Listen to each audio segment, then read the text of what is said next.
Sommes-nous seuls dans l'univers?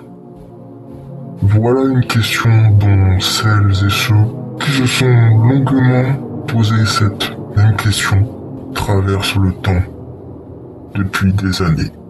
Et cela s'est accentué lors d'un événement en particulier qui s'est produit il y a 76 ans, soit en 1947.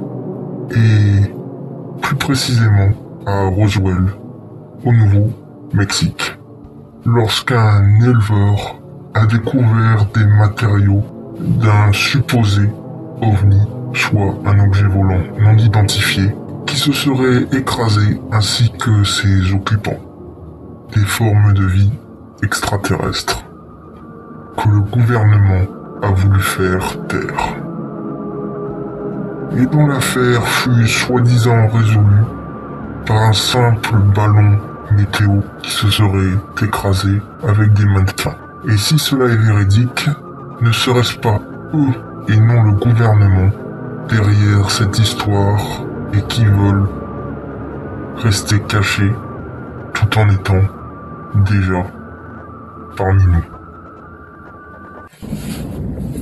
Yo bande de démons mafiosos et autres gangsters paranormaux, et salutations à vous autres, créatures des ténèbres, et bienvenue, et vous voici dans la tanière du diable des abysses. Je me nomme Daimon, et je suis ici pour faire de vos peurs et de vos cauchemars une réalité. Et aujourd'hui, dans cette soirée étoilée, où règnent les créatures des ténèbres et où ceux d'en haut guettent, j'ai décidé de vous conter une histoire, plus précisément une théorie sur l'affaire Roswell, qui ne serait pas exactement comme on le penserait, et surtout qu'elle serait démystifiée non pas par le gouvernement américain, mais par les principaux concernés, ceux qui viennent des étoiles. Générique.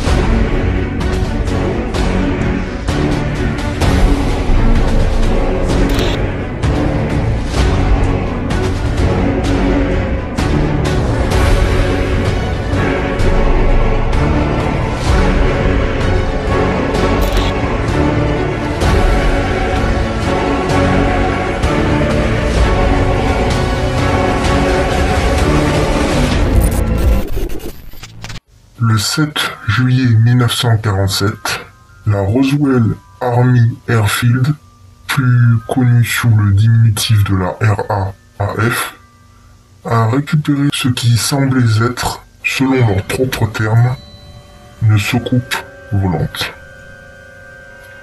Dans un ranch, dans le comté de Chaves, au Nouveau-Mexique, à Roswell. L'éleveur en question de cette découverte était un certain William McBrazel, qui retrouvait un groupe de, comme l'aurait indiqué le rapport écrit par les militaires, des bandes de caoutchouc, des feuilles d'étain, un papier plutôt dur, des bâtonnets et du ruban. Et le matériel en question a été confisqué et emmené à la base militaire de Roswell. Le jour suivant, soit le 8 juillet, un communiqué de presse a été publié, déclarant que les matériaux étaient ceux d'un disque volant, soit une soucoupe volante, ou OVNI si vous préférez. Cependant, ce rapport a été rapidement rétracté, échangé contre des preuves favorables d'un simple ballon météo écrasé.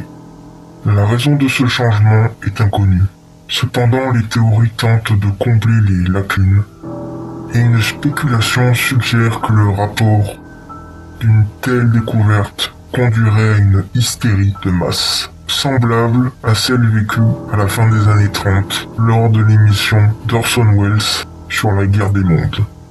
Même ainsi, cette affirmation n'a jamais été abordée publiquement par les responsables.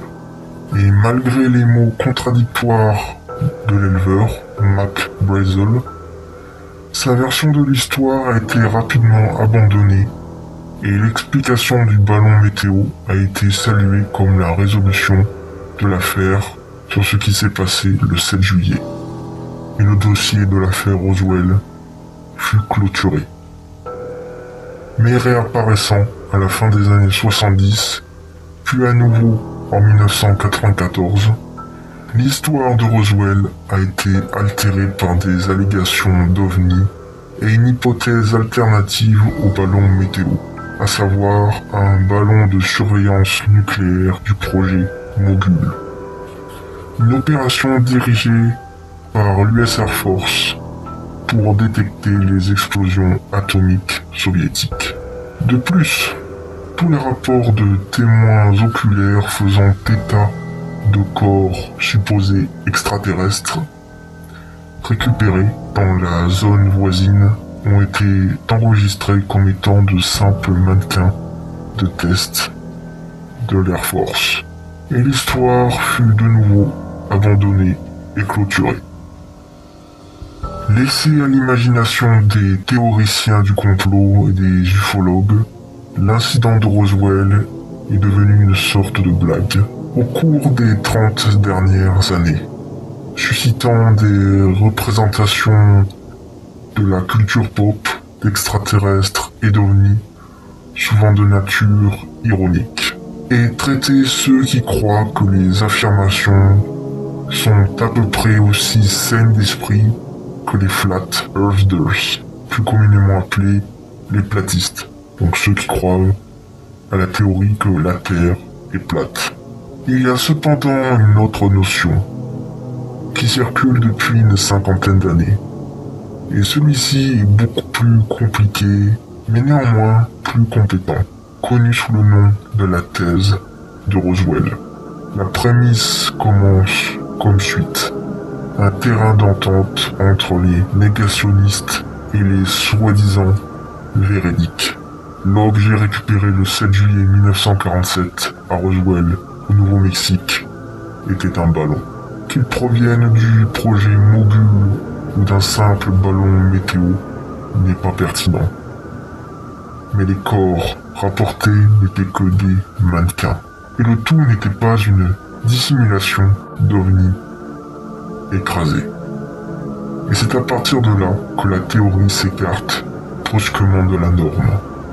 Comme selon la thèse, les affirmations de Roswell, et de même celles d'autres incidents ovnis du monde entier, ne sont que des fabrications faites par les extraterrestres. Considérez-le un instant. Ces entités avancées d'un autre monde, des régions extérieures de l'espace, feraient-elles une telle erreur qui ferait que leur voyeurisme serait manifestement remarqué par les habitants de la planète Terre? La nature évidente est à basse altitude des ovnis rapportés. Semble-t-elle tout à fait pratique et un vaisseau spatial fait de papier et d'aluminium et de rubans adhésifs vous semble-t-il archaïque? Les observations de petits hommes verts ou de croc-circle vous paraissent-elles être des oxymores flagrants dans la prétendue nature cryptique de ces êtres extraterrestres? La thèse est, en substance, une conspiration de conspiration. L'idée est que oui, l'incident de Roswell, ainsi que d'autres observations extraterrestres présumées, sont des canulars. Cependant, la menace des êtres extraterrestres est toujours imminente. Et en fait, la théorie suggère que nous sommes déjà trop tard pour agir contre leur invasion. Il existe une idée préconçue de ce à quoi ressemble une invasion extraterrestre. Qu'elle provienne de vérités de malades mentaux ou de films et de littérature de science-fiction. Cependant, la vérité s'écarte souvent de la propagande fictive. Et pourtant, en même temps, la vérité se cache dans ces mythes. Prenons un cas très intéressant. Dans la nuit du 19 septembre 1961, vers minuit 30, un couple vivant dans le New Hampshire, à Portsmouth, ce couple en question se nommait Barney et Betty Hill. Et ils ont affirmé avoir été enlevés par des extraterrestres, alors qu'ils rentraient chez eux après des vacances. Le couple a rapporté avoir vu un ovni planer au-dessus de leur véhicule et a immédiatement commencé à rentrer chez lui, où ils ont rapporté des sensations d'impulsion et des sensations étranges, y compris des rêves vifs de créatures à la peau grise et de disques métalliques.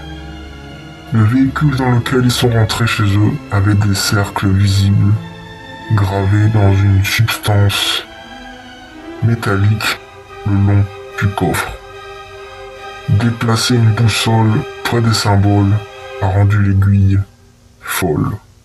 Betty Hill a également noté une substance ressemblant à une poudre rosâtre tachée sur sa robe.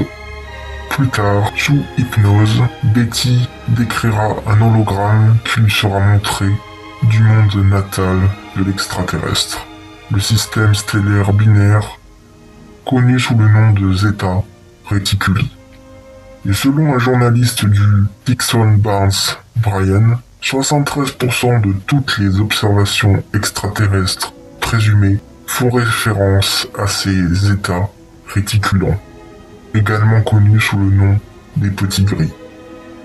Bien que ces récits contiennent des fragments de vérité, la théorie suggère qu'une grande partie de l'enlèvement a été effectuée pour sembler fictive, comme si elle était délibérée. Nous n'avons pas affaire à des primitives simples d'esprit, comme le supposent les humains, étant nous-mêmes quelque peu primitifs, malgré nos innombrables projets. Non. Ces entités sont beaucoup plus intelligentes que l'homme, réalisant que la meilleure façon d'envahir n'est pas par la force pure, le pistolet à rayons ou les marcheurs, comme dans la guerre des mondes, mais plutôt en forçant l'espèce humaine à l'extinction par l'autogénocide. Les premières notions de cette idée viennent d'une autopsie de 1966 de Conrad Denison. Âgé de 44 ans, ce patient de l'hôpital, qui s'appelait le New Mexico Hospital for the Insane, qui est aujourd'hui connu sous le nom de The New Mexico Behavioral Health Institution, situé dans la ville de Las Vegas, au Nouveau-Mexique. Denison a été malheureusement effacé des dossiers de l'institution, car aucune mention de son nom ou de ses symptômes n'est disponible dans aucun formulaire ou document. Et son cas reste cependant l'une des pierres angulaires de la thèse de Roswell. Admis à l'hôpital en 1976 en tant que schizophrène, Denison a affirmé avoir été enlevé par des extraterrestres, signalant des migraines et des cauchemars constants. Denison a été transféré au psychiatre Eric Holstall, qui avait une formation en lobotomie, et a affirmé que Denison avait un kyste sur son lobe frontal, nécessitant une intervention chirurgicale pour l'enlever. Après des séances répétées, au cours desquelles Denison a affirmé avoir vu des êtres pâles d'apparence humaine, il a admis avoir assassiné sa femme de 42 ans, Charlene Denison. Lorsqu'on lui a demandé où se trouvait son corps, Denison a affirmé qu'il ne savait pas. Denison a affirmé qu'il ne le savait pas parce que ces choses le contrôlaient pendant qu'il dormait. Malgré un aveu de meurtre, les implications de la folie signifiaient un long procès, que Denison ne verrait jamais, car quelques mois plus tard, en novembre 1966, Conrad Denison est décédé des suites de complications liées à sa lobotomie. Au cours de l'opération, Ralston a noté un petit globule organique attaché au lobe frontal. Ce globe, bien qu'organique, ne ressemblait à rien de ce que l'hôpital avait déjà vu. Non détecté par les rayons X, le globe, ressemblant à un kyste, avait été chirurgicalement attaché au cerveau de Denison. Bien que la chirurgie qui l'a vraisemblablement attaché ait été théorisée comme étant assez avancée. Et étant donné que les méthodes utilisées au XXIe siècle ne sont pas capables de reproduire la précision sans faille de la greffe, toute autre information concernant Conrad Denison est inconnue, car les dossiers sur son cas ont été mystérieusement supprimés de l'existence. Mais il existe quelque chose de bien plus étrange.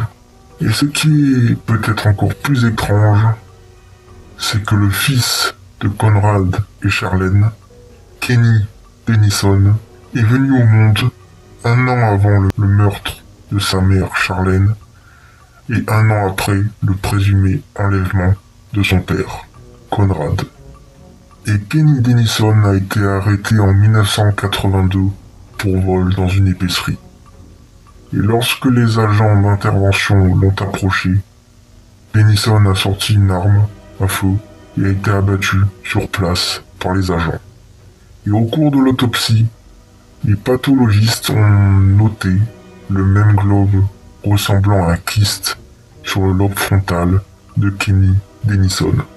Comme si, d'une manière ou d'une autre, l'implant avait été génétiquement transmis de Conrad à Kenny. Les parents adoptifs de Kenny et leur nom ont été masqués par des raisons de confidentialité. Mais la rumeur veut que la famille n'était pas violente et que le comportement de Kenny était tout à fait différent de lui. Les taux de crimes violents ont régulièrement augmenté au cours des 50 dernières années. Bien qu'il ne s'agisse pas d'un génocide de loin, ces explosions sont peut-être des douleurs d'accouchement pour quelque chose à venir. Non motivées par la rage, la méchanceté ou l'envie, mais la maladie mentale. Maladie qui, selon les estimations, a été transmise de génération en génération. Maladie qui a infecté l'esprit humain.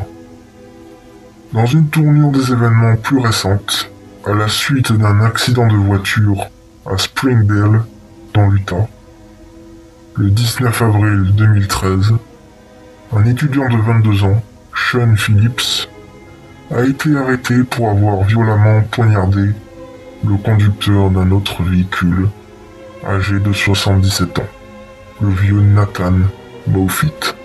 Bien qu'il n'ait aucun dossier de violence apparent ou prouvé, Phillips a été diagnostiqué plus tard avec un trouble bipolaire au Highland Ridge Psychiatric Treatment Center. 3 semaines avant le coup de couteau, la mère de Phillips a affirmé qu'il avait disparu pendant une période de 2 jours, au cours de laquelle Phillips avait perdu le signal cellulaire.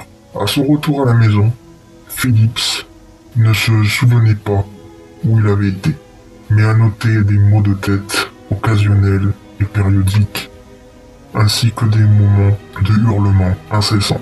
Dans une interview avec le colocataire de Phillips à Highland Ridge, le comportement erratique de Phillips a été décrit comme inhumain et bizarre.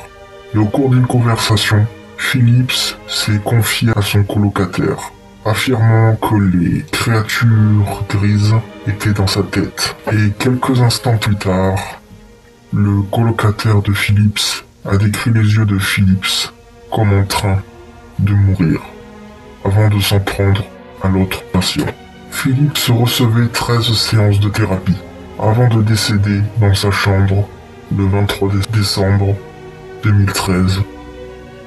Comme l'a rapporté son colocataire, les derniers mots de Sean étaient « Dis à ma mère que je suis désolé, je n'ai pas blessé cet homme, fais-le ».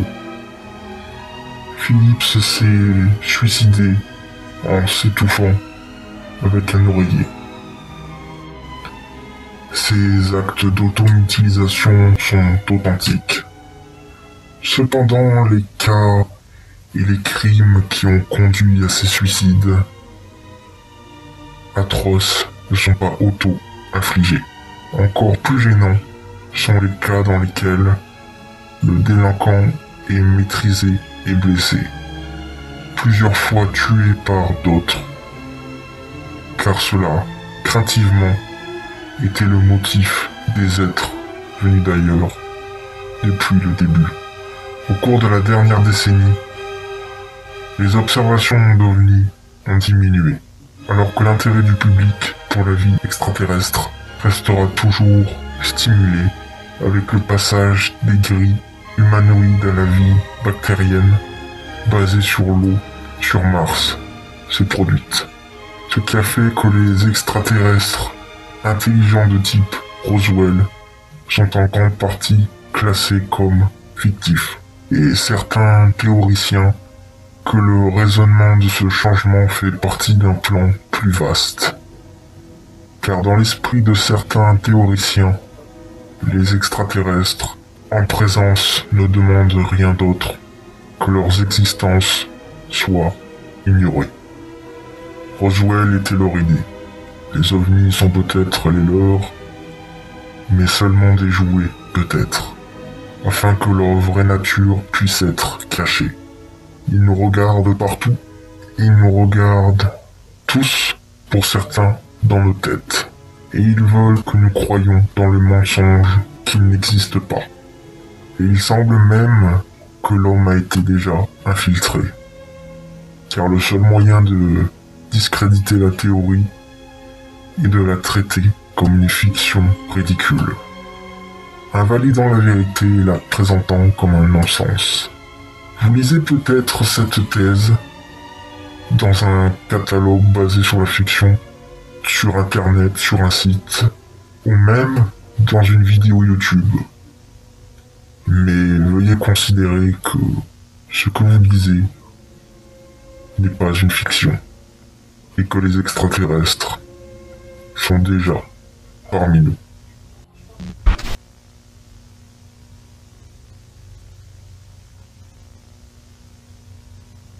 Et voilà mes petits démons. J'espère que la vidéo vous aura plu. Sur ce mes petits démons, on va se laisser là.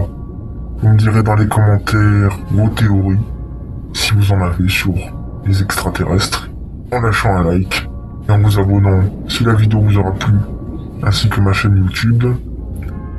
Et sur ce, regardez sur votre lit, dans votre placard et dans les recoins sombres de votre maison, car on ne sait pas ce qui peut s'y cacher. Et je vous souhaite de bonnes nuits de terreur. Allez, ciao. Et n'oubliez pas que ils sont là, tout autour de nous, peut-être juste derrière vous, ou même, qui sait, ils sont juste à côté de vous. Ils rôdent de partout, autour de vos maisons. Ils ont infiltré tous les gouvernements, et ils attendent le bon moment pour frapper. Prenez garde mes petits amis. Car la fiction est parfois une dure réalité.